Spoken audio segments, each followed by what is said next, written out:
Hello guys and gals, and welcome to another episode of Unique Items.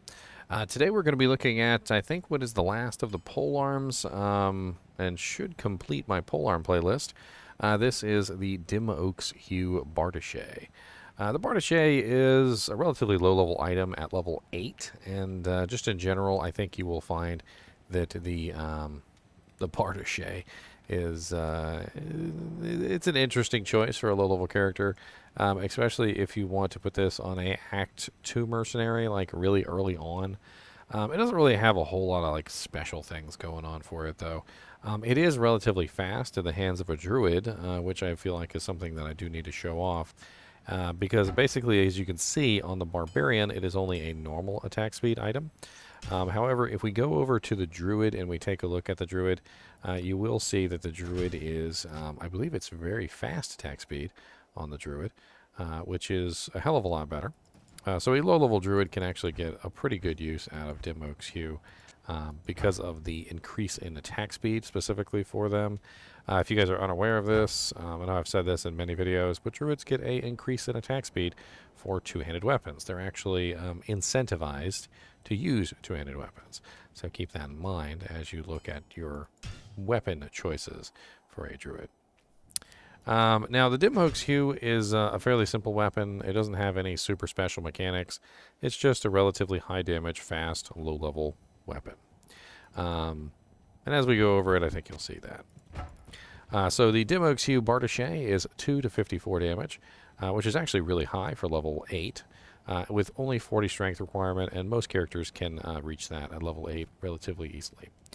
We have 20% increased attack speed on this, 100% enhanced damage, which is static, by the way, and negative 8 defense, which really doesn't do a whole lot, but at level 8, 8 defense can actually be the difference between a monster hitting you or not hitting you. As you get higher in level, obviously that negative 8 is going to not really cause much of an issue. We also have plus 15 to Dexterity, which is a little strange, because believe it or not, Dexterity also gives you defense. So as you'll notice, I go from 3,139 defense to 3,132 defense. And the reason for this is because I'm not actually losing 8 defense. I'm actually gaining defense from the Dexterity and then losing the 8 defense from the weapon, but it's kind of just like canceling each other out a little bit, so it's a little weird. The Dexterity, of course, also gives you a very nice amount of additional attack rating. As you can see, I go from 2,576 to 2,748 because that attack rating is actually kind of nice. We also get a bonus from the masteries as well, but I don't have the polearm mastery in, so we're not getting any polearm mastery increase. It's just the Dexterity. And that's it. Like, that's it for the stats on this particular item. It's just a very simple, low-level polearm that you can utilize on a couple characters. You can also find this in the ethereal version, though, which is 2 to 80 damage. As you can see, it just has a really big, like, damage range there. I mean, as low as 2 damage, but as high as 80 damage. It's kind of a crazy damage range for such a low-level item. And it only costs 30 strength to use at level 8. Now, granted, you don't get Act 2 mercenaries until around level 14, 13, so you can't pop this on them until then. But if you did find one early on, you could very easily put the ethereal version on an Act 2 merc as soon as you get to Act 2. And he'd probably be wrecking. He'd probably be wrecking shop. Now, let's upgrade this to the exceptional version, and let's see what happens, shall we? So we're going to use a Ral, a Soul, and a Perfect Emerald. And because this does have 100% enhanced, which is actually pretty high for normal difficulty items, and because it's only level 8, we may see this upgrade well, which is going to be actually surprising. So it's going to go from 2 to 54, 40 strength level 8, to the Lochbar X, 12 to 116, 80 strength level 26. It's actually not bad. And the ethereal version can also be upgraded from 2 to 80, 30 strength level 8, to 18 to 174, 70 strength level 26. Actually not a bad little upgrade from tier 1 to tier 2, and that ethereal weapon at 174 for level 26 might actually cause your mercenary to really slap some targets. Unfortunately, it doesn't have Crushing Blow, Open Wounds, Deadly Strike, or anything like that on it, but it is relatively fast, and it will give your mercenary a decent amount of dexterity, which is nice for the attack rating and the defense. We can upgrade this again to the elite item, and I don't think this is going to upgrade well to the elite item, don't get me wrong, but we're going to do it anyway. It is the Dimoak's Hue Launch Bar Axe, 12 to 116, 80 Strength, level 26. To the Dimoak's Hue Ogre Axe, 56 to 290, 75 Dex, 195 Strength, level 57. So the level didn't go up too horrible to level 57. That's actually not bad. But the strength requirement at 195 is absolutely prohibitive, and most characters will not be able to equip that, not even mercenaries.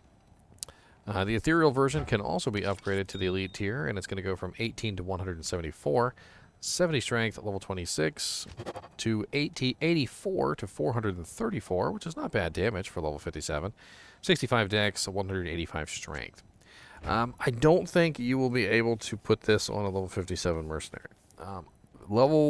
Even high level mercenaries have trouble. Act 2 mercenaries have trouble with high strength weapons. For instance, the Colossus Volge, which is 200 strength, is very barely equipped with the use of plus strength equipment at like level 80 plus. And at level 57, your mercenary is not going to have anywhere near enough strength to equip a 185 strength polearm, which pretty much just cancels this out entirely as a tier 3 upgrade in the ethereal form. Because not only is it not a very good weapon for a mercenary, you would have to put a Zod rune in it, which would raise the level, and the damage on it just really isn't quite high enough for a elite tier item. Not an elite tier 2-handed weapon anyway. I mean, that's more than enough for an elite 1-handed weapon. But elite 2-handed, or rather, yeah, elite 2-handed weapons tend to be a little bit higher damage than that, and they also tend to have a better damage range usually. If I were to pull up something similar, let's say unique polearms, let's take a look at like an Eth Tomb Reaver. Eth Tomb Reaver is a good option. Eth Tomb Reaver is a damage of 168 to 774, if that gives you an idea. So we have a relatively low damage tier 3 polearm, which, like I said, at level 57 could be interesting. And I know that Tomb Reaver is a level 84 item, so don't get me wrong. I mean, I'm well aware that I'm comparing a level 57 item to a level 84 item. But there's no way in heck that any character or mercenary is going to be able to use this at level 57. They're going to be a lot higher level by the time they put 185 points into their strength. And that's why I'm comparing it to a higher level item, because to use this, you're going to have to be a higher level character. So that makes it so that you have to posture it against higher level items. And that makes it so that it's basically worthless as a tier 3 upgrade. Now, as a level 8 item, absolutely amazing. I'm sure that it would help you murderize Andoriel and probably pull you through Act 2 difficulty with relative ease. It may start to wane off by the time you complete Act 2 difficulty, and when you get to Act 3, you may be looking for a better weapon. On a mercenary in the Eth version, it could definitely work very well for an Act 2 merc, and could probably carry the Act 2 merc all the way to the end of the game, to be honest. Since you can upgrade it at level 26 with a Ral Soul and a Perfect Emerald, and it actually does some pretty decent damage in its tier 2 form. You could very easily use that on an Act 2 mercenary until you got to probably Nightmare difficulty. I would probably be looking to replace it by the time I get to Nightmare difficulty, though, with hopefully something a little bit better. Maybe like a Meat Scraper or like a Battle Branch Poleaxe or something like that. There's a lot of different polearm options. Let's take a look over at Silo's Pen real quick, and let's see where we could potentially find this item if we wanted to get our hands on it. And obviously, it's a low-level item, so the magic find that we're going to have for this item is going to be very low as well. It's level 8, so let's just do like 25% magic find. We are obviously going to restrict this to normal difficulty. And we're going to ignore Mephisto, Diablo, Bale. These are all too high level. Duriel can drop it. and Dariel can't. So that's sad. So we're not going to be able to find this before we get to Act 2. Let's check Super Uniques. We've got a lot of Act 2 monsters on the list. Summoner, Fangskin, Fire Eye, Dark Elder, Beetle Burst, Ancient God the Soulless. Even Radamant can drop it in the sewers. Which is kind of fortuitous, because if you go into the sewers as your first thing that you do in Act 2, which is what most people do, Radamant is the first monster that you fight there. So if he drops you this particular item, Dimoak 2, you could throw it on your druid or your Act 2 mercenary, and with pretty good effect. Trying to see if there's any like Act 1 monsters at all on this list, and it does not look like it. So it doesn't look like you're going to be able to find it before you leave Act 1, which is a little unfortunate considering the fact that, well, it's a level 8 item. You would kind of want to use it in Act 1. I mean, maybe let's go to, like, unique monsters, just as an idea. Mega Lair, Far Oasis, a bunch of Act 2 zones, Palace Cell level 1. Valley of Snakes, Ancient Tunnels. I mean, we've got a lot of Act 2 monsters on this list. Talrasha's Tomb, Canyon of the Magi, Arcane Sanctuary, and then a lot of Act 3 areas as well. So yeah, it pretty much doesn't drop in Act 1, or at least that's what it seems like to me. But you definitely will get it in Act 2, which is where it's going to be useful. You just might not get it, to use it at level 8, which is certainly fine.